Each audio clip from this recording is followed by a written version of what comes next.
Imaginez, vous êtes en réalité virtuelle avec un casque de réalité virtuelle et un marteau vient vous écraser la main et vous le mettez à hurler. Imaginez, on fait une séance d'hypnose et on vous met en état hypnotique une pièce de monnaie dans la main en vous disant que cette pièce a été chauffée au rouge. Et non seulement vous criez, mais vous avez une cloque. Pourquoi notre esprit, il fait pas la différence entre le réel, le virtuel, le code et la chair? Entre algorithme, réalité virtuelle, intelligence artificielle et chamanisme, spiritualité indienne. Et surtout, on plonge dans les méandres de la conscience. Et pour cela, je suis heureux d'avoir pu interviewer Clément Merville. Au-delà de ses explorations entre neurosciences et sagesse universelle, c'est bien de l'essence de l'humain et de la conscience qu'il est question dans ce podcast. Life, truth, light. He is love. He is the supreme good.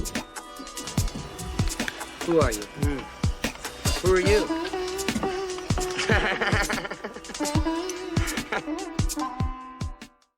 Bonjour Clément Merville. Je suis très content qu'on ait ce petit temps tous les deux de discussion devant la caméra. Je me souviens bien de discussions qu'on a déjà eues à d'autres occasions et j'aime beaucoup où ça nous avait amené parce que à première vue, on est de deux mondes différents et je crois pas du tout en vrai. Mais en tout cas, on a peut-être des approches ou des vies ou des choses un petit peu différentes. Donc, je me réjouis, tu veux bien qu'on échange un petit peu. Je te laisse peut-être te présenter en quelques mots si tu veux bien. Avec plaisir. Bonjour, Eric Sunfox. Voilà, aussi. Moi, je suis effectivement Clément Merville. Je suis entrepreneur. J'ai travaillé dans le jeu vidéo chez Ubisoft pour commencer et j'ai créé en 2010 une société qui s'appelle Manzalab pour apporter les technologies et les savoir-faire du monde du jeu vidéo au monde de l'entreprise. L'entreprise vue au sens très très large, au monde des organisations, au monde professionnel. Très vite, on est devenu spécialiste des mondes virtuels avec les casques de réalité virtuelle ou même avec des solutions de présence virtuelle à partir d'écrans plats sans besoin de casque. Beaucoup pour des besoins de formation, mais pas seulement. Aussi pour faire des salons de recrutement, de onboarding. Je ne sais pas ce que c'est le onboarding. Le onboarding, c'est l'accueil des nouveaux dans une entreprise. Okay. On onboard, on fait monter à bord. Bon, c'est un tu veux dire c'est une initiation alors avec moi, je vais essayer de traduire. J'adore parce qu'on n'a pas le même langage, mais je crois qu'il y a des choses proches. Donc... Oui, alors on peut dire que c'est une initiation, mais une initiation très soft quand même, parce que c'est plutôt une petite formation. Et oui, effectivement, souvent les entreprises, il y a un petit peu de se mettre ensemble pour se serrer les coudes et pour partir à l'aventure ensemble. Ouais. D'ailleurs, ça me fait penser, ça me fait penser à comment nous nous sommes rencontrés également, où j'ai fait venir tous les cadres de mon entreprise et on était une bonne vingtaine, il me semble. Et on a fait une hutte de sudation. Ça, c'était une belle façon de onboarder, on va dire, mes cadres dans la nouvelle aventure. C'était après avoir fait une levée de fonds. Donc, c'était assez chouette parce que c'est cette rencontre qui m'intéresse de gens qui ne connaissaient pas le chamanisme. Et le chamanisme en soi, pour moi, je ne suis pas un défenseur du chamanisme. Je me dis, là, il y a des outils. Il y a des outils de connaissance de soi. Tu as dit dans le onboarding, je crois que tu l'as présenté aussi, à un moment, tu as dit une présence. Je ne sais plus si c'était dans le onboarding ou dans… Ben voilà, le chamanisme, toutes les pratiques un petit peu que je connais, c'est également comment on va être plus présent. Et avec la question des mondes virtuels, pour moi, il y a une question incroyable, à la fois comme un outil pédagogique, un outil de onboarding, un outil de découverte, un outil d'apprentissage, et à la fois, on est virtuellement présent, il y a des réunions comme ça, c'est ce qu'on est en train de faire. Est-ce qu'on est présent, est-ce qu'on n'est pas présent l'un à l'autre là ? Tout à fait. Alors là, on est assez peu présent l'un à l'autre. Voilà, on se voit, mais on est clairement chacun chez soi. Physiquement et on le ressent. le fait qu'on soit dans des lieux différents. Et donc, pour être en présence, il faut avoir le sentiment de partager le même lieu. J'ai effectivement parlé de présence virtuelle parce que c'est un terme de sciences cognitives et c'est un sujet en sciences cognitives. Alors, il faut savoir que dans Manza Lab, ma société, il y a le mot lab et on a fait beaucoup de recherches et développement, de projets de recherche, que ce soit au niveau national, européen, ou même avec Stanford ou parfois avec l'armée aussi, toujours avec une composante de sciences cognitives. Donc, c'est vraiment des sujets que je connais bien et qui m'intéressent. Et donc, la présence virtuelle, qu'est-ce que c'est? C'est avoir un sentiment de présence qui, lui, est bien réel dans un monde virtuel. Et pour ça, ça s'appuie sur 3 piliers. Le premier, c'est le sentiment de présence de soi dans le monde virtuel. Et ça passe par les avatars. Quelque part, le fait d'avoir sa caméra, ça donne pas tant que ça une présence de soi, parce qu'on se voit quelque part mise en scène, et bizarrement, ça crée presque plus de distance avec soi-même que si on a un avatar à travers lequel on peut parler. Ce qui est intéressant aussi, c'est que les études ont montré que plus l'avatar nous ressemble, plus facilement et rapidement, on va pouvoir s'incarner dans cet avatar. Incarner, hein. Tu dis des termes, je vais venir après, je te laisse parce que j'ai déjà noté plein de termes. J'adore qu'on ait les mêmes termes. Avatar, c'est un mot qui vient d'Inde. Hein. C'est vraiment pour ça que je l'avais noté. Hein. L'avatar, c'est vraiment, par exemple, l'avatar de Krishna, c'est l'incarnation de Krishna dans la Bhagavad Gita, donc il y a quelque chose de plus vaste qui, à un moment, se limite et vient s'incarner dans un corps. Le fait que c'est le mot avatar qui a été retenu dans les nouvelles technologies, c'est fantastique. C'est une partie de nous qui va s'incarner. C'est encore une bonne question. Hein. Qu'est-ce qui s'incarne alors que ça reste technologique? Il y a vraiment des liens. Exactement. On pourra revenir d'ailleurs sur le pouvoir sur l'esprit de ces incarnations virtuelles. Donc, les 3 piliers, le sentiment de présence de soi via l'avatar. Le deuxième pilier, c'est le sentiment de présence spatiale, donc dans un lieu virtuel. Et donc là, ce qui a été montré, c'est que finalement, plus le lieu virtuel est réaliste, alors réaliste en termes de matériaux, de proportions, de physique, quelque part, de sentiment de physique, et bien plus facilement on va s'incarner dans ce lieu. Donc on va se sentir présent dans ce lieu virtuel. Et c'est-à-dire que c'est très difficile de se projeter dans un lieu où par exemple, il n'y aurait plus de gravité, parce qu'on ne l'a pas expérimenté soi, donc ça crée une distance, quoi.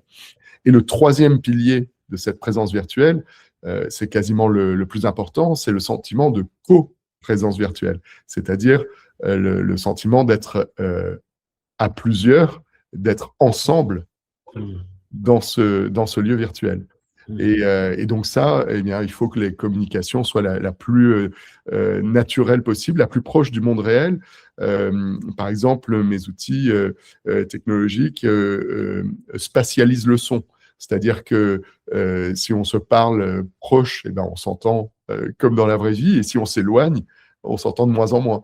Et si on est beaucoup dans une même pièce, eh ben, on va entendre à peine ceux qui parlent à 3 mètres de nous, mais on pourra quand même capter quelques mots, alors qu'on entendra mieux, bien sûr, ceux qui sont proches de nous.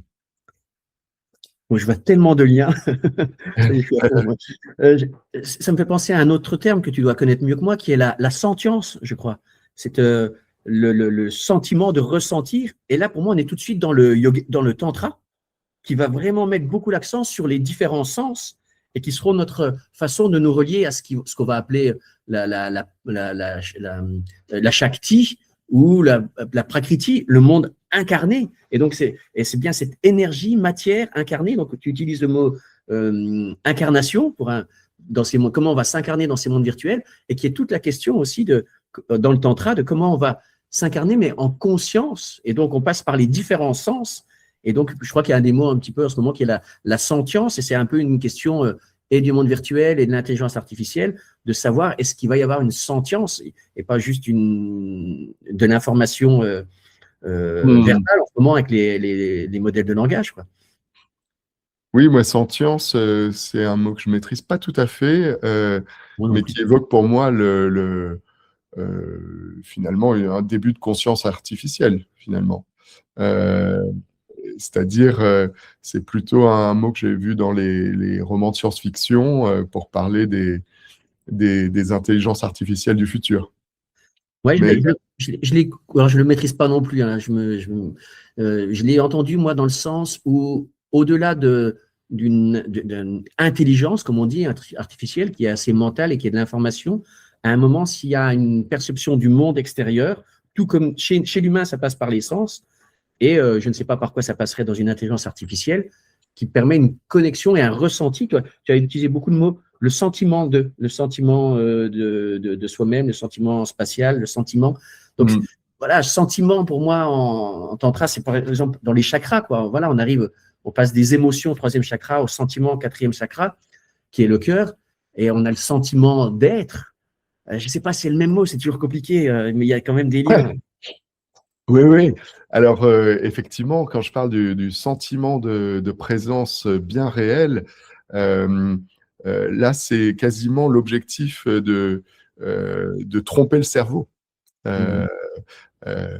pour, pour se sentir en présence.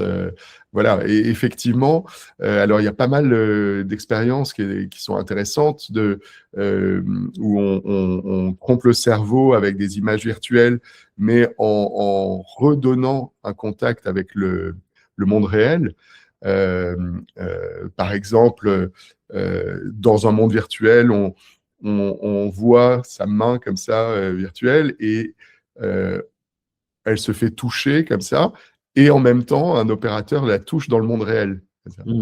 Et jusqu'à ce que, dans le monde virtuel, quelqu'un arrive avec un marteau et Voilà. donne un grand coup sur la main, et là, la personne enlève sa main réelle parce qu'elle est sûre qu'elle va se faire écraser la main, quoi.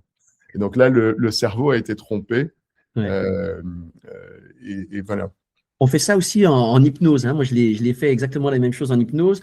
Et quand la personne est en état d'hypnose, on peut aussi, c'est le grand classique, lui mettre dans la main une pièce de monnaie en induisant que c'est du métal chauffé au rouge. Non seulement elle a mal, mais après elle a une cloque. Ah Donc oui, là, la cloque est réelle, quoi. ah, oui, Alors oui, qu'on la a mis une puissance du pièce. cerveau, quoi. Ah oui.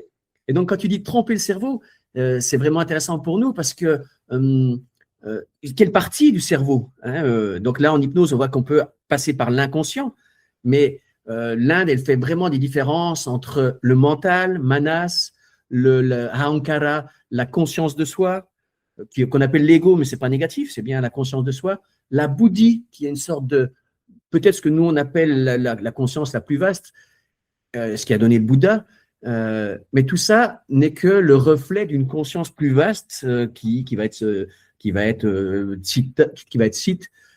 le grand tout, quoi. La conscience, si on est dans le tantra, ça va être Shiva, c'est pure conscience. Et donc, quand on essaie de tromper le mental, bien sûr, toute la journée, il se raconte des histoires, on parle des biais cognitifs, on parle des choses comme ça, et il y a un certain nombre de pratiques, qui est par exemple la base du yoga, qui est Yoga Chitta Vritti Nirodhana. Le yoga, c'est l'arrêt des circonvolutions du mental, donc c'est l'arrêt des histoires que se raconte ce manas, ce mental le plus bas, pour que d'un seul coup, il sorte de cette illusion et qui voit la totalité. Donc, j'aime beaucoup cette idée de manipuler.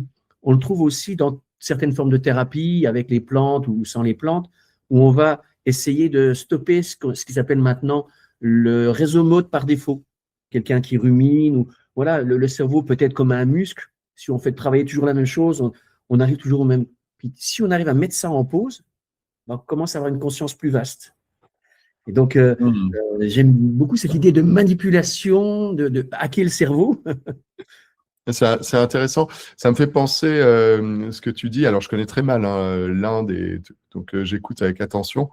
Et ça me fait penser à ce livre Lost Ego, Ah, je connais pas. que je te recommande, qui est un tout petit livre scientifique, finalement, neuroscientifiques et qui explique, qui démontre comment finalement la conscience humaine est cette très fine couche, interface entre deux chaos, le chaos de toutes les perceptions et de tout ce qui se passe dans le monde extérieur, et bien sûr le chaos de toutes les pensées intérieures. Et la conscience, c'est cette fine frontière, mais vraiment interface comme ça entre ces deux chaos, et c'est l'équilibre qu'on doit trouver entre ces foules d'informations extérieures et cette foule de pensées permanentes à l'intérieur. Alors, lost, tu l'écris comme perdre, Lost L-O-S-T? perdu, ouais, le lost ego. C'est-à-dire Ok. que c'est vraiment très intéressant parce que c'est finalement scientifiquement dire bon, il faut pas trop avoir d'ego, hein, parce que on peut abandonner son ego parce que vraiment ça tient sur pas grand-chose notre conscience finalement. Et j'aime beaucoup cette idée de foule d'informations extérieures, foule d'informations intérieures. Ça me fait penser à un vieux débat qui a été un petit peu tranché par des gens comme John Cunningham Lilly, qui est l'inventeur du question d'isolation sensorielle. Et à l'époque, la question c'était, est-ce que la pensée est le produit de tout ce qu'on ressent, tout ça, et qui est une réaction, les gens qui pensaient ça se disaient, eh ben, il suffit d'avoir aucune sensation, et ça sera le calme mental et de la pensée. Et donc, ils ont construit des questions d'isolation sensorielle pour ça. Et c'est l'inverse qui s'est produit. C'est que quand il n'y a plus aucune sensation extérieure, souvent, au lieu que ça passe par quelque chose de calme, ça passe par une exubérance du mental, mais qui se dévoile justement, et que c'est pratiquement psychédélique à nouveau, mais qui se dévoile comme sans aucun contact avec le monde réel. Et donc, j'aime beaucoup que tu dises qu'il y a un monde réel, phénoménologique, avec lequel on peut être en contact et qui va produire des choses, des réactions chez nous, mais que même si cette chose-là est mise en pause, eh ben, il y a un monde intérieur, voilà. Et peut-être certaines voix nous disent, et c'est peut-être cet équilibre du lost ego, certaines voix nous disent, entre les deux, à nouveau, il y a un endroit où je peux faire cesser cette chose parce qu'elle n'est pas réelle, c'est le cerveau. Et si je suis en contact complètement avec le monde réel, phénoménologique, par les sens, c'est vraiment une voie tantrique, alors je peux avoir une expérience du réel au-delà du voile, au-delà de l'interprétation, au-delà de mes réactions, au-delà. Et cette expérience, elle peut être extatique, c'est juste faire l'expérience de la réalité, c'est soulever le voile, quoi. Ça peut être soulever le voile, à ce moment-là. Et oui, les caissons ascensoriels, ça me fait penser aussi aux salles anéchoïques, c'est-à-dire sans son. Ouais. En France, on a créé cette première salle avec le centre de recherche sur le son, tu sais, qui est près du centre Pompidou, Oui. dessous, là, à l'IRCAM. IRCAM. Et c'est une salle donc où tous les échos, toutes les réverbérations sont annihilés, et donc il n'y a plus aucun son. Et donc il fait en plus assez sombre, etc. Et c'est tellement puissant qu'on ne peut pas y rester très longtemps, en fait. Et donc on recommande, on reste quelques minutes, au bout d'un quart d'heure, on commence à avoir des nausées, parce qu'en fait on se met à entendre son propre cœur battre, par exemple. Oui. C'est-à-dire que ce qu'on ne retrouve plus et qu'on a l'habitude de trouver comme sollicitation sur nos sens extérieurs, on va le chercher à l'intérieur même de notre corps, et ça nous fait perdre tellement de repères, même des vertiges, quoi. Ouais. Alors, j'aime beaucoup que j'étais un petit peu à l'IRCAM, j'ai servi de cobaye. Ah oui. J'étais étudiant, ils me demandaient des cobayes pour faire des expériences, c'était super. Et je remarque que notre société a raison de dire il ne faut pas y rester trop longtemps. Mais dans certaines voies, on dit et qu'est-ce qui se passe si on y reste plus longtemps? Et je trouve ça passionnant pour des chercheurs, pas au sens CNRS, mais des chercheurs de conscience, de tout ça. Et l'Inde, elle a aussi une question là-dessus. Elle va nous parler, il y a une voie qui s'appelle Nada Brahma. Et Nada, c'est ce son dans le silence que tu as évoqué, qui commence par être les battements du cœur, mais après, on est dans le silence le plus total, et on peut avoir comme une sorte de raisonnement, quelque chose qui se met à résonner, qui est peut-être le son primordial du home, peut-être, je ne sais pas à quoi ça reviendra en physique, mais la proposition chez eux, c'est se plonger dans ce silence jusqu'à ce que ce silence, on l'entende, cette vibration du silence, et jusqu'à ce qu'elle nous rende fous, qu'elle prenne toute la place. Et à ce moment où elle prend toute la place, on peut aller chercher l'endroit le plus subtil qu'on entend dans ce brouhaha du silence. Et puis c'est fractal, quoi. Cet endroit le plus minime, lui-même va emplir l'espace d'un son du silence infini, etc., etc. Et à chaque fois, on va chercher le plus petit, de façon fractale et infinie. Et pour eux, ça, c'est une voie spirituelle. Nada, c'est le son du silence. Brahma, c'est le Brahman. Et donc, Nada Brahma, c'est si je me concentre sur ce son, c'est une voie d'éveil. À un moment, je suis en relation consciente avec la vibration primordiale. Et celui qui est en permanence conscient de cette vibration primordiale a atteint cet état nouveau d'éveil. Donc, il y a des lieux sur Terre, donc, comme Yerkam, on peut aller explorer cette chose-là. On va leur demander. Et oui, c'est vrai, demander d'explorer en restant plus longtemps. Ce que tu as dit sur cette vibration primordiale, ça me fait penser au rayonnement cosmique. Ouais. Cette vibration qui est une forme de constante et qu'on retrouve le fond diffus cosmologique, c'est celui-là? Voilà, le fond diffus, exactement, issu du Big Bang, quoi. Ouais. Donc, c'est intéressant. À nouveau, on retrouve la science. Moi, j'aime beaucoup parler avec des gens comme toi qui sont et scientifiques et spirituels. Tu as les deux, quoi. Moi, je découvre un peu, grâce à toi et à d'autres, le côté de la science. Et c'est très beau, quand à des endroits, ça se rejoint. On n'est pas obligé de faire un syncrétisme du plus petit dénominateur commun, mais quelle chose incroyable de voir le Big Bang, de parler de la création, du commencement qui était le verbe, qui est vibration, du home de l'Inde, tout ça très proche, soit du front diffus cosmologique et du Big Bang, soit des théories des supercordes actuellement. On n'est pas obligé de tout relier, mais une fois, ça matche bien quand même. Oui, c'est vrai, c'est vrai. Si tu veux que je revienne, parce que j'ai posé une petite pierre sur le sujet des avatars. Il y a un effet qui a été bien étudié, qui est bien documenté, qui s'appelle l'effet Proteus sur les avatars. J'ai parlé de la facilité d'utiliser des avatars qui nous ressemblent, mais qu'est-ce qui se passe si on prend des avatars qui ne nous ressemblent pas? Et il y a plein d'effets souvent bénéfiques. Par exemple, si dans une réunion, il y en a un qui prend l'avatar de Léonard de Vinci, eh bien, il sera plus créatif pendant la réunion. Et s'il prend l'avatar d'Einstein, il va se vouloir plus scientifique. Et donc, ça, c'est amusant en soi. Il y a même eu des expériences avec aux États-Unis, des personnes dont ils ont des questionnaires pour mesurer une forme de racisme, comme ça. Donc, ils ont une échelle.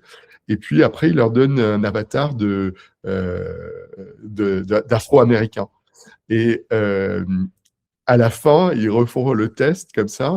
Une semaine après, ils sont moins racistes. Voilà.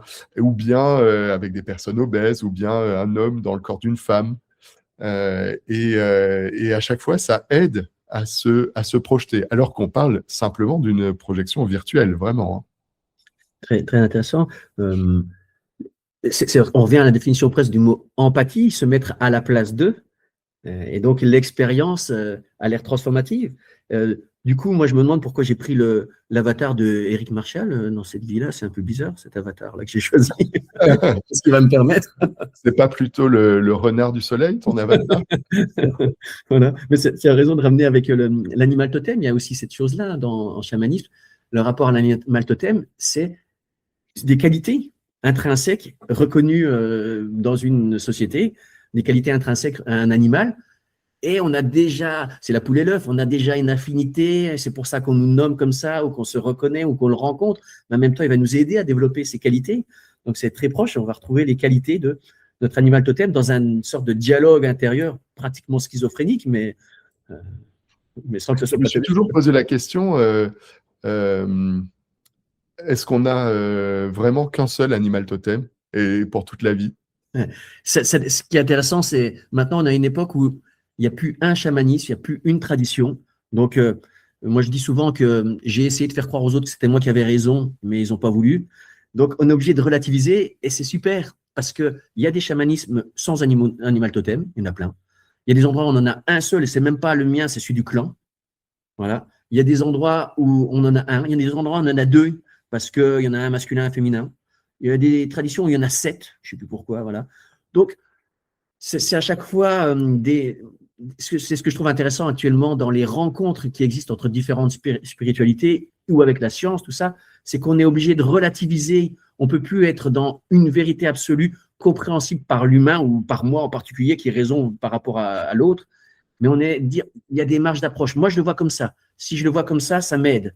Et en tout cas, si je vois, tiens, que j'ai fait ton expérience d'un avatar qui me permet d'être moins raciste ou de vivre l'expérience, de me sentir plus renard et qu'est-ce que ça change dans ma vie, dans les deux cas, il y a quelque chose d'assez pragmatique, c'est ça fonctionne.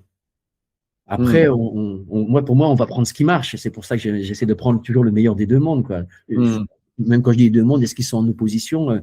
Un monde plus scientifique, un monde plus technologique, un monde plus dans la matière, un monde plus spirituel, ou peut-être lié à d'anciennes traditions. Voilà, je ne suis pas un gardien de l'ancienne tradition. Je suis un chercheur, j'aime bien le mot, parce qu'il marche dans les deux traditions, des chercheurs et des explorateurs de la conscience, de la vie, de l'incarnation. Moi, j'aime bien l'idée selon laquelle, suivant les situations, je peux faire appel à un animal différent, tu vois. Si j'ai besoin de comprendre une situation, j'appellerai l'aigle qui est en moi. Ouais. Si je suis dans le combat, je serai peut-être plutôt avec un tigre, tu vois. Ouais. Donc, c'est vrai que j'ai jamais fait cette recherche d'aller chercher mon animal totem. Ouais. Je pense souvent spontanément à l'aigle, mais j'ai pas fait ce travail. Peut-être un jour avec toi, je sais pas. Mais j'ai peur que ça me limite presque à un seul animal, tu vois. Alors, il y a ce qu'on appelle les alliés. Donc là, on peut multiplier les alliances. Mais j'aime bien dans le mot alliance, on ne va pas l'utiliser. Il y a une alliance. Et donc, il y a une reconnaissance mutuelle, une entraide mutuelle. Si je suis allié à une forme d'animaux, peut-être je vais aussi militer pour qu'on protège son habitat. Donc, il y a une alliance qui est possible. Puis après, il y en a un particulier qu'on ne choisit pas trop et qui s'impose à nous et avec qui il y a une affinité et avec qui… Est-ce que c'est comme les histoires d'amour? Il y a une relation d'amour. Est-ce que doit être unique toute la vie? J'en sais rien. Chacun va dire, voilà, mais il peut y avoir. Alors, est-ce que c'est pour un temps? Est-ce qu'il peut… Voilà. C'est peut-être même encore plus profond qu'une relation d'amour, mais au sens où c'est même plus une altérité, c'est à l'intérieur, quoi. Je me reconnais là-dedans. Oui, donc il n'y a même plus le choix, puisque c'est à l'intérieur de soi. Non, le choix, il n'y a pas le choix. Ça nous est proposé et imposé. Ouais. Une évidence, donc plutôt. Ouais. Ok, bon, écoute, je ferai cette recherche alors. Alors, peut-être je rebondis, je continue un petit peu. On a évoqué un peu les mondes virtuels, on n'a pas encore parlé de l'IA. Et je crois que tu dois y plonger d'une certaine façon, beaucoup plus que moi, je m'y intéresse, mais tu dois t'y plonger. Puis il y a sûrement des liens à faire comme porte d'entrée. Moi, j'ai envie de dire, je ne sais pas jusqu'où on va creuser cette IA. Je ne sais pas jusqu'où on va aller dans cette intelligence artificielle. Donc, il y a deux mots qui m'intéressent. Et peut-être en lien avec quelque chose de naturel et de la conscience. Voilà. Comment tout ça, on va un peu l'articuler avec tes réflexions et les miennes. C'est un grand sujet, l'IA. C'est un sujet, moi au départ, je suis ingénieur en informatique, donc c'est un sujet que je connais et j'ai certains de mes camarades de promo qui sont de grands chercheurs dans le domaine. Donc, je m'y suis toujours intéressé. C'est vrai qu'il y a 4 ans environ, avec ChatGPT, on est passé dans un autre monde.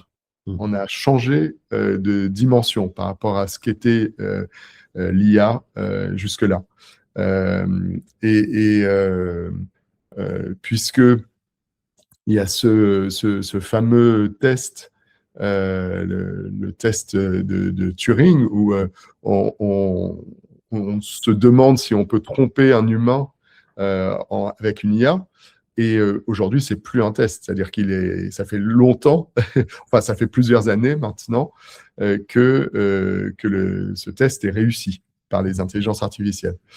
À tel point que on a tenté d'aller plus loin dans le test, d'inverser le test, par exemple. On a demandé à des IA qui se parlent entre elles, mais on ne sait pas si elles se parlent entre elles ou si elles parlent avec un humain, de détecter si elles se parlent entre elles ou si elles voient l'humain. Bon, elles détectent l'humain tout de suite. Ça, C'est le plus nul. c'est un test qui n'a pas duré longtemps du tout non plus.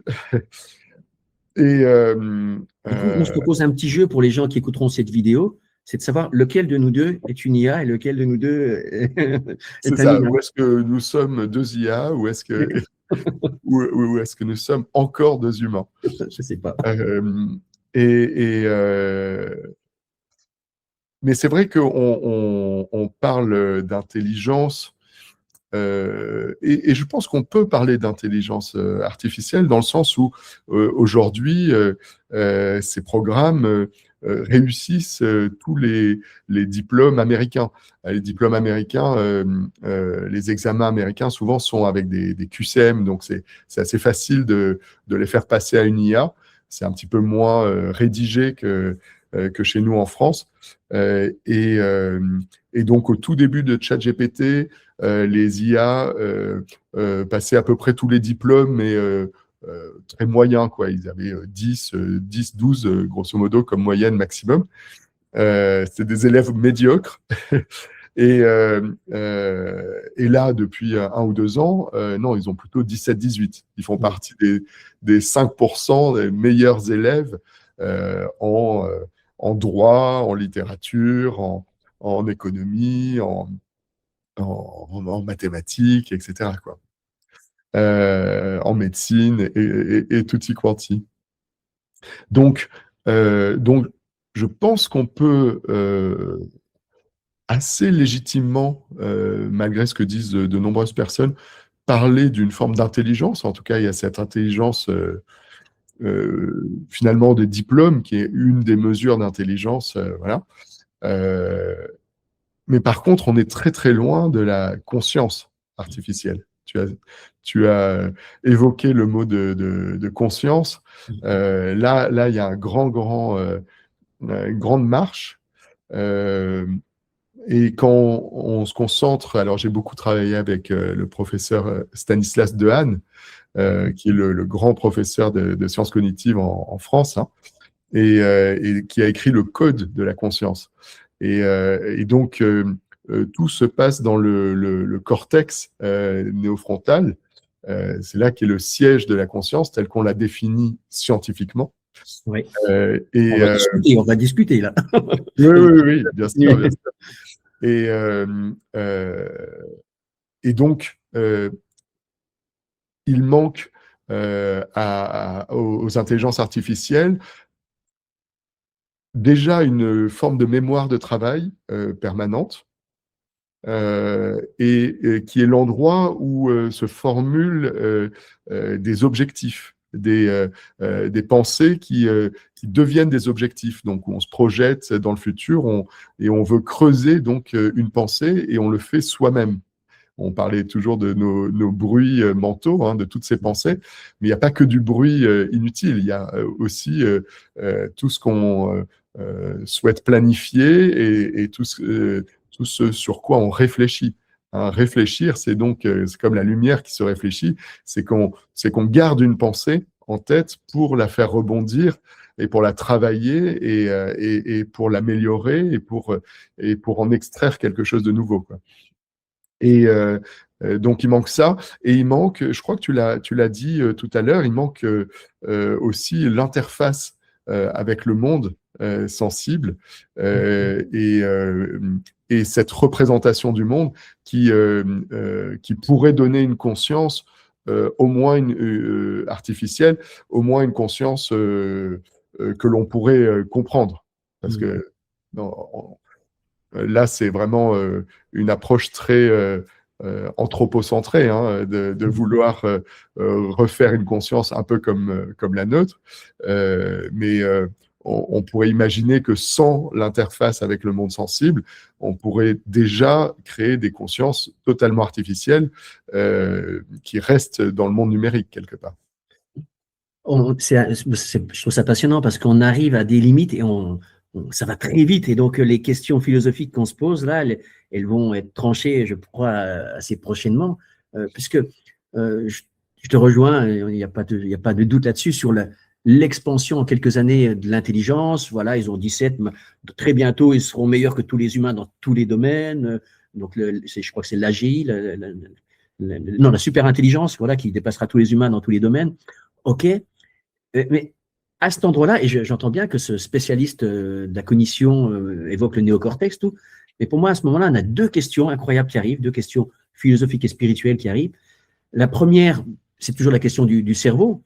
On peut constater que ça s'allume dans le néocortex, comme on peut constater que dans mon ordinateur, en ce moment, quand on parle, ça passe par tel circuit, tout ça, mais ce n'est pas forcément lui qui crée le dialogue, ce n'est pas mon ordinateur, même si ça s'allume dans mon processeur et ma carte graphique. Donc là, l'analogie du cerveau, est-ce que l'analogie crée la conscience ou est-ce que l'analogie est une interface? Voilà. Et c'est ce que je crois qu'ils appellent dans les neurosciences le problème difficile. Je crois qu'ils le nomment comme ça. Parce que tout le reste, ça va. Mais ouais. voilà. Et là, cette question de l'émergence de la conscience, pour l'instant, il n'y a rien, d'après ce que j'ai pu lire chez eux, il n'y a rien qui permet ce passage entre les synapses, les neurones et les parties du néocortex qui s'allument, ça, et la production de la conscience, quoi.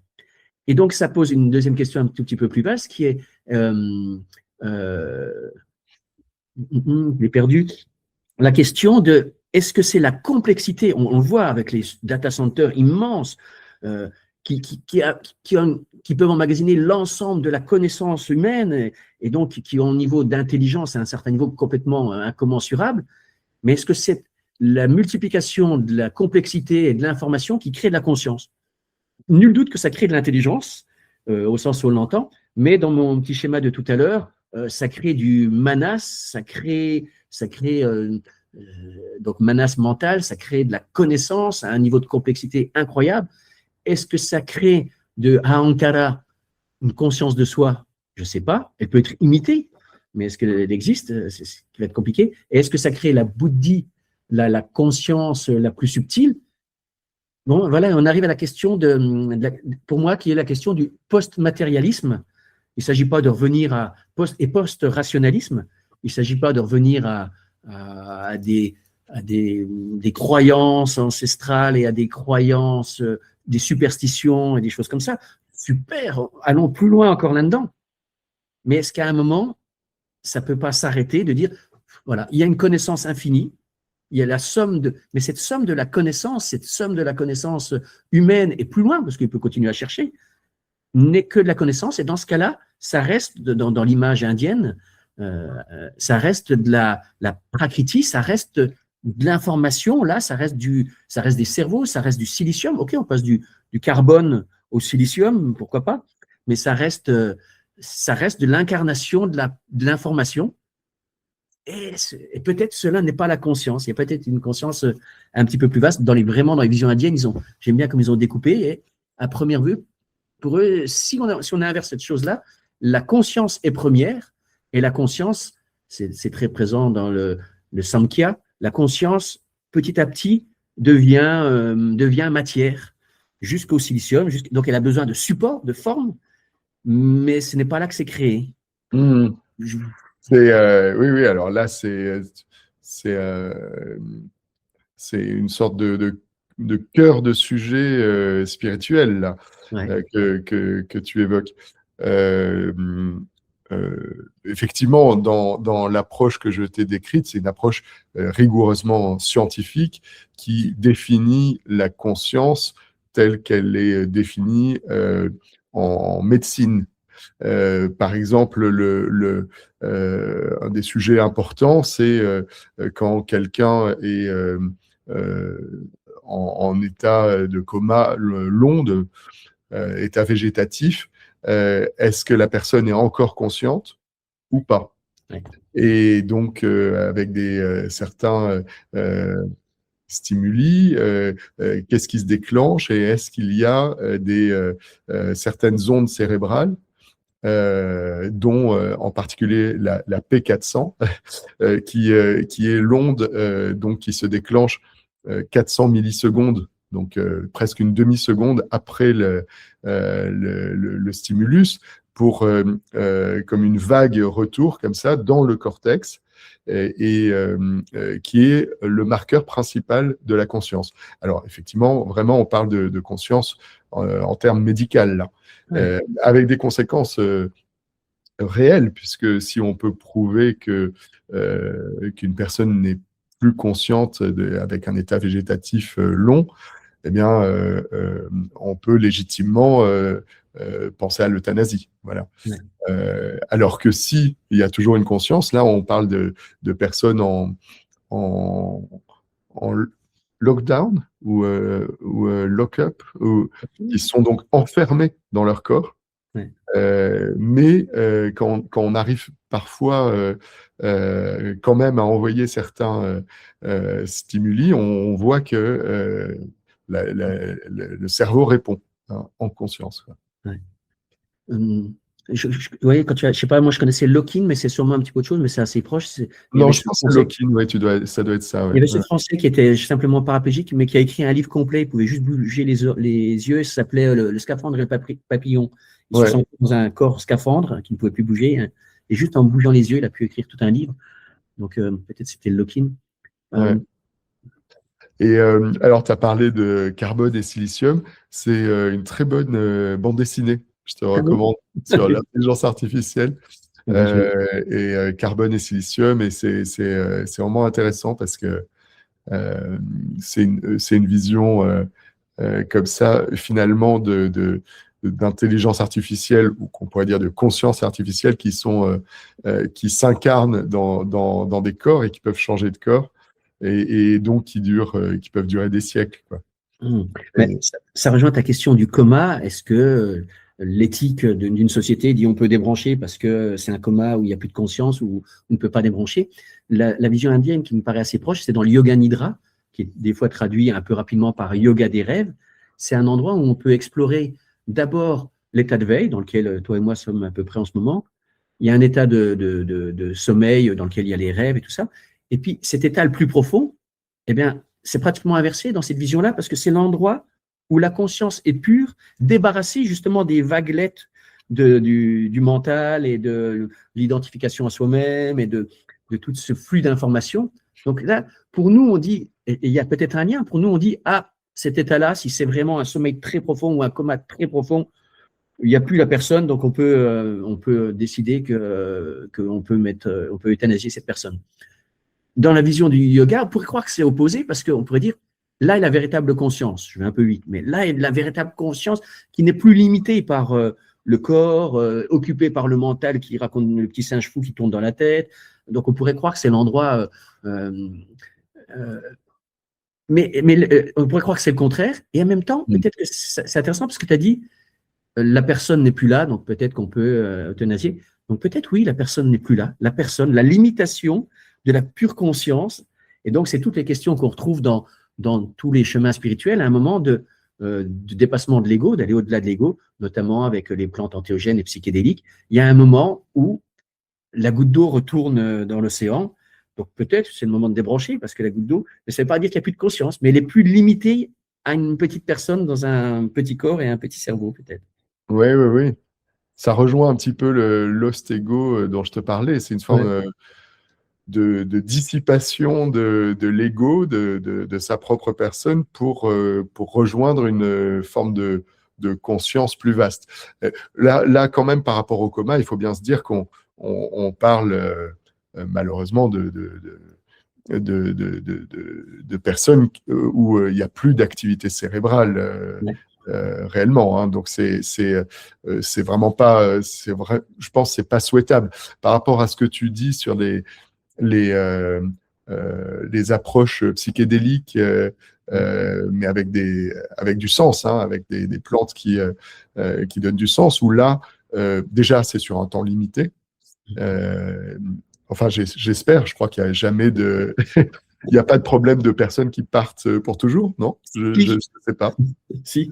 Si? Si, il peut y avoir. Mais effectivement, comme toi, c'est un sujet qui m'intéresse, donc merci de l'amener aussi. Les psychédéliques, donc le travail sur l'ouverture de la psyché et donc de l'âme, ou les entéogènes qui nous ouvrent encore une étape plus loin au sacré et au divin, elles ont comme point commun de mettre maintenant, avec les neurosciences, mettre un petit peu en pause le réseau mode par défaut. Donc, s'il est un petit peu en pause, on voit qu'il y a d'un seul coup, dans le cerveau, il se passe plein de choses. Est-ce que ça veut dire que le cerveau crée plein de nouvelles, il le fait, plein de nouvelles connexions, il y a synaptogénèse, neurogénèse, il y a plein de choses qui se passent dans ces moments-là. Mais est-ce que c'est ça qui crée une conscience plus vaste, un élargissement de la conscience qui m'intéresse, ou est-ce que c'est parce qu'on est sorti de l'autoroute et de l'identification à notre plus petit dénominateur commun que j'appelle Eric, là, que cette chose-là peut se recomposer. Et normalement, effectivement, c'est le but du jeu, hein, c'est que ça soit quelques heures, mais que ça donne du moment qu'on a une perception du monde différente, une représentation différente du monde, même si en ce moment, j'y suis pas du tout dans cet état-là, ça me permet de contempler le monde un petit peu différemment. Malheureusement, il y a quelques personnes avec quelques plantes qui, des fois, on dit en chamanisme, ne reviennent pas.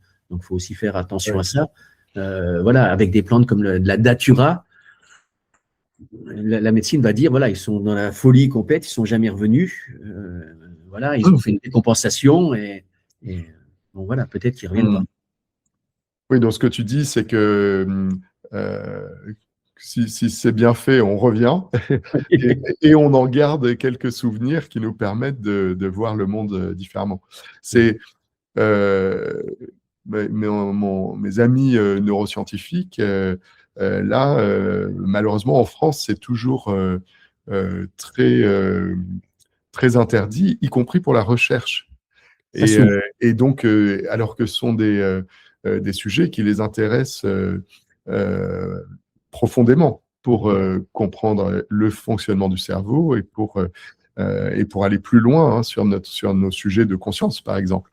Et donc, ils sont obligés de faire des recherches à l'étranger quand ils doivent travailler sur les sujets des plantes psychédéliques. Alors, ça s'est ouvert, hein. Il y a eu une première étude à Nîmes et qui a eu des bons résultats. Donc, ils vont faire une deuxième. Il y a des études à Sainte-Anne. Ça reste très limité et ça se Voilà, en fait, c'est ça. C'est possible, mais c'est tellement contrôlé.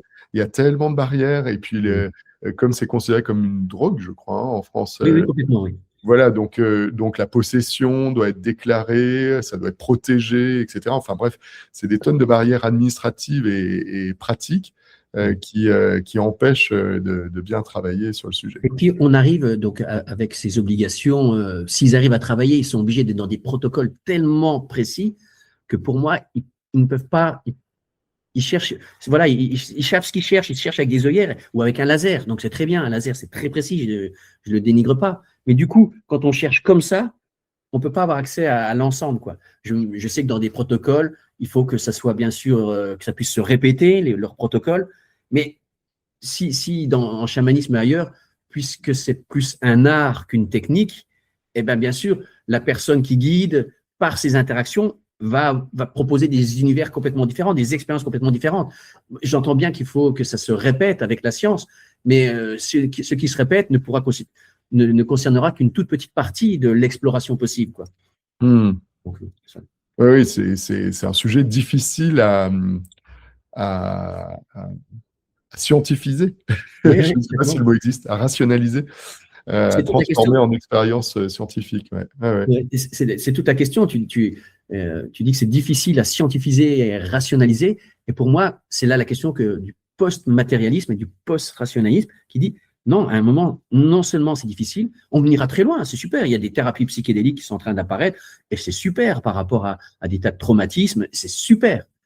Mais avec ça, on ira jusqu'à un certain point.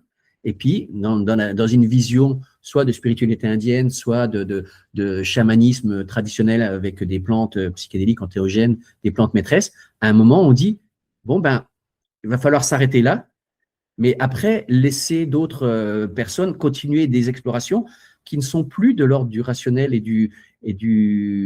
Voilà, on arrive sur le mystique, une expérience mystique. Que peut en dire un scientifique? Oui, que ça s'allume dans le cerveau, tout ça, oui. Mais c'est pas la même chose Alors, que celui qui vit l'extase mystique. il peut en dire plus que ça. J'ai des conversations intéressantes avec Stanislas, qui par ailleurs est membre de l'Académie des sciences en France, américaine aussi, mais surtout du Vatican, ce qui est quand même assez amusant. Super. Et qui, parce que par exemple, au Vatican, on lui a demandé de faire une conférence sur le cerveau et l'âme. Ouais. Et il a dit, bah non, l'âme, scientifiquement, je ne sais pas ce que c'est, donc je vais vous faire une conférence sur la conscience. Okay. Justement, donc c'est pont, quoi. Zut, qu'est-ce que je voulais dire?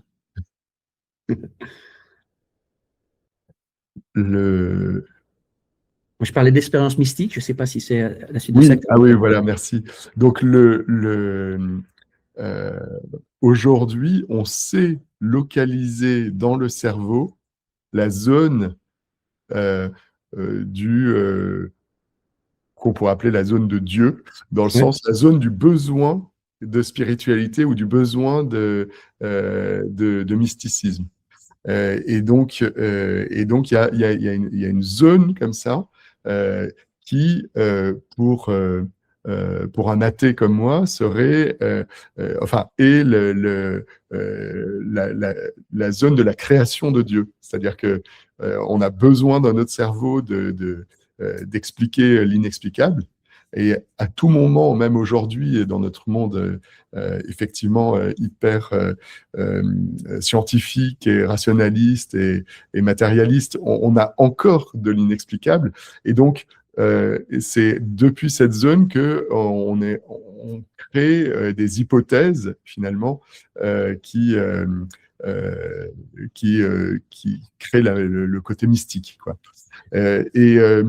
De la même façon, alors on sait aussi aujourd'hui assez bien expliquer les expériences proches de la mort, les near-death experience, où au moment où le cerveau ou le corps envoie un signal de mort, pense qu'on va mourir, tous les neurones se déchargent simultanément. Et donc, ça fait une sorte de grand feu d'artifice, peut-être quelque chose de l'ordre de ce qui peut se passer parfois avec certaines plantes, hein, et qui, dans le cerveau, du coup, crée cette grande lumière, ce tunnel, et ces choses qui ont pu être racontées par des personnes qui sont revenues, en fait. C'est intéressant, c'est le petit point sur lequel on peut discuter, c'est est-ce que cette chose-là crée ou témoigne? Bien sûr. Est-ce que quand ça s'allume à cet endroit-là, dans la zone de Dieu, est-ce que ça crée ou est-ce que ça témoigne? Je ne sais pas. Voilà, je sais ce que dit l'Inde, je sais quelques expériences personnelles, et puis je sais ce que dit un petit peu la science aussi. Et je trouve qu'on arrive à cet endroit où à un moment, je ne sais pas si on va vraiment trancher. Je ne sais pas s'il y a besoin pas de trancher. aujourd'hui, en tout cas. C'est pas nous, toi et moi, qui allons trancher aujourd'hui. Est-ce que je peux te poser des questions aussi? Un petit peu, s'il te plaît. Est-ce que toi, dans ta pratique chamanique, enfin, ou pas forcément dans ta pratique, mais autour, pour réfléchir à ta pratique, est-ce que tu as essayé d'utiliser l'intelligence artificielle? Je l'utilise beaucoup parce que ça me passionne. Je l'utilise vraiment beaucoup. J'aime beaucoup la rencontrer. On peut avoir des échanges comme on a là, presque. Allez, c'est un toi et un moi encore améliorés parce qu'ils ont une bibliothèque derrière immense. Et c'est pour ça que j'avais aussi envie d'en parler avec toi, parce que je l'utilise beaucoup. Et je vois aussi, j'ai des gens qui c'est un peu nouveau, qui viennent me voir en me disant qu'ils sont dans une relation amoureuse. Ils ont créé un lien intime.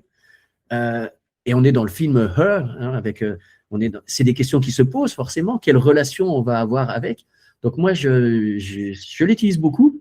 Mais ma question, elle est, est-ce qu'à un moment, on aura vraiment une conscience ou pas? Je vois qu'il y a une intelligence fantastique et qu'elle peut encore se multiplier et qu'elle va dépasser tout ce que je peux imaginer d'intelligence. Mais pour l'instant, pour moi, ça reste complexe, mais ça n'a pas touché l'expérience de la conscience. C'est ce que j'imagine, mais peut-être que je me trompe. Bon, parfois on parle de conscience globale ou de rêve de la planète ou quoi. Ouais. Des fois, je me dis que effectivement, l'intelligence artificielle, en ayant rassemblé quasiment et synthétisé tout le savoir humain, je simplifie, hein, arrive à une sorte de forme de rêve de la planète, dans le sens où tout d'un coup, on peut parler avec ce qui est le plus probable d'être pensé, puisque l'intelligence artificielle ne fait que dire le mot le plus probable après. Et donc, en soi, c'est hyper puissant d'être capable de parler directement avec la probabilité de création de tout le savoir humain. Alors, c'est puissant et ça nous permet aussi d'essayer d'aller plus loin. En voyant comment elle se positionne sur tel ou tel sujet, eh bien ça nous invite à prendre des contre-pieds, à chercher et à creuser plus profond, quoi.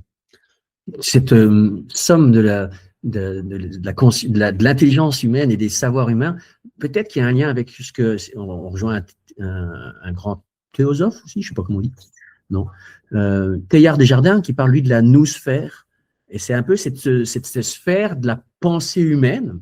Et mais alors je ne sais pas à quel endroit est-ce qu'on rejoint, on est très proche des archétypes de Jung, mais toute la question, est-ce que c'est la somme de la production quel est le point de départ? Est-ce que c'est vraiment la question matérialiste? Est-ce que le point de départ est la matière et qu'en multipliant, en complexifiant, cette chose-là va créer peut-être la noosphère, la somme de la pensée humaine, comme on a la stratosphère, on a la noosphère, sûrement. Est-ce qu'on place les archétypes et le monde imaginal et à cet endroit-là comme une somme, une agglomération de toutes ces choses-là, ou au contraire, est-ce que c'est une chose première qui se divise? Bon, peut-être ça n'a aucune importance.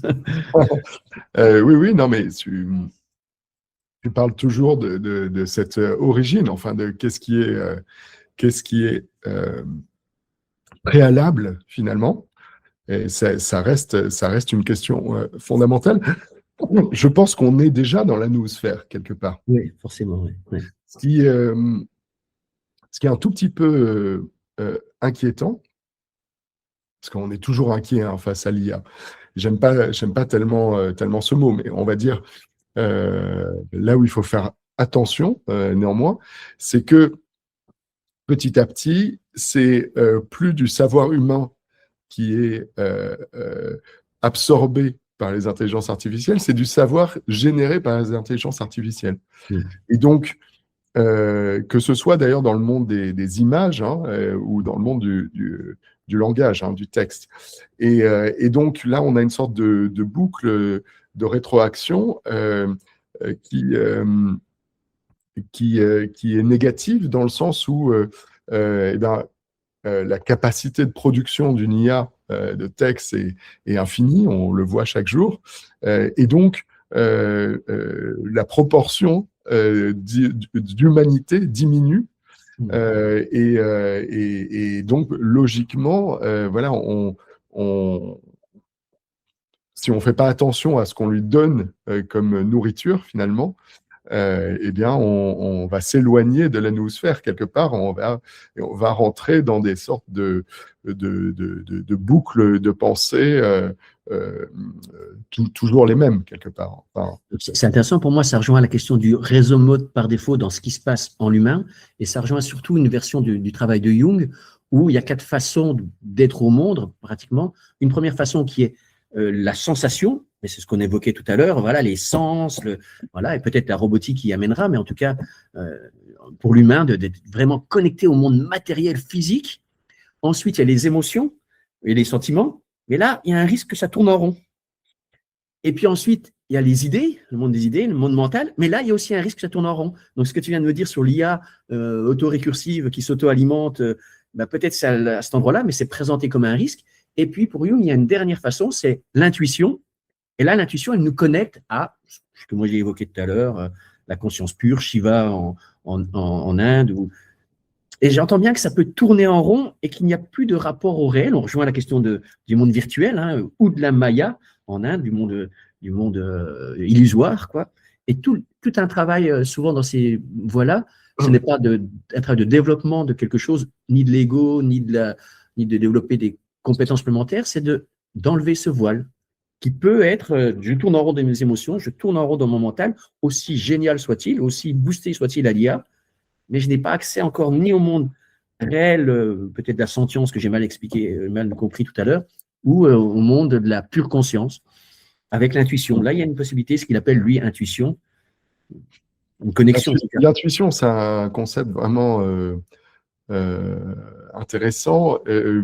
Pour les neuroscientifiques, c'est l'idée qui semble apparaître comme ça en conscience, qui semble venue de nulle part, mais qui est en réalité le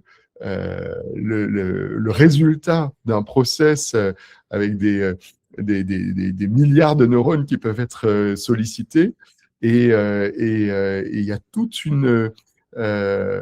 inconsciemment, il y a tout un travail préalable et qui fait sortir une idée qui nous semble une intuition.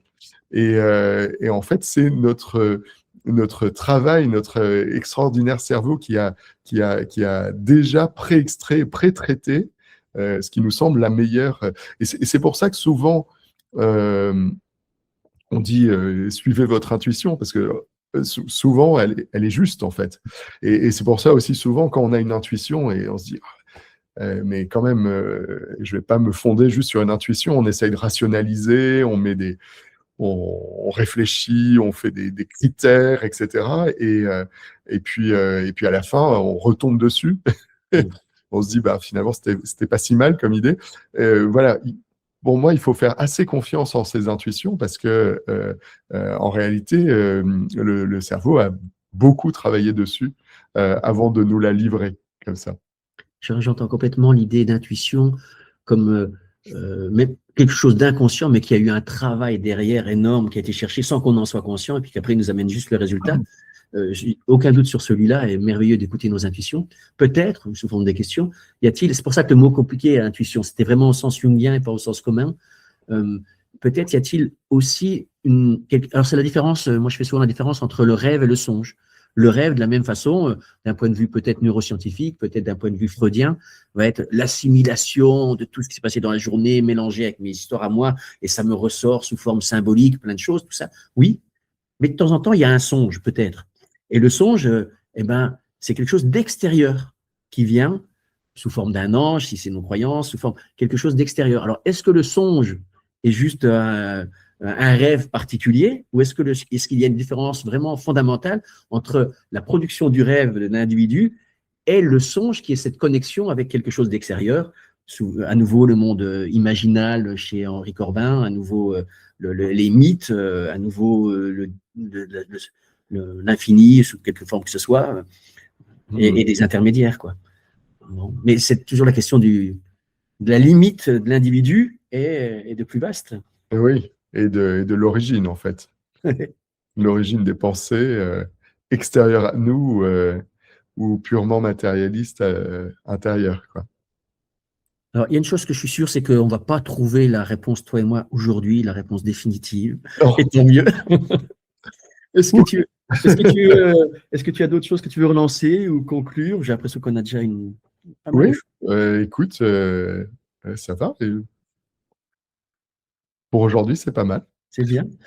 Voilà, je peux te laisser, et j'aimerais bien que tu conclues avec ce que tu veux, auquel je ne répondrai pas, et je serais ravi de t'entendre si tu as envie de redire une chose qui te paraît importante, qu'on n'a pas évoquée encore, ou sur laquelle tu as envie d'insister un petit peu, d'appuyer un peu.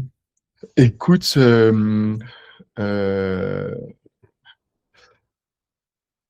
voilà, peut-être un mot sur l'intelligence artificielle. Oui. c'est vrai qu'on parle souvent des peurs, des craintes. Moi, j'ai évoqué d'ailleurs là où il fallait limiter. Et j'ai envie de passer plutôt un message d'assez grande confiance et même espoir en l'intelligence artificielle, si elle est bien utilisée, bien sûr. Hein. Et aujourd'hui, c'est un outil. Et j'utilise souvent cette image du Minotaure et du Centaure.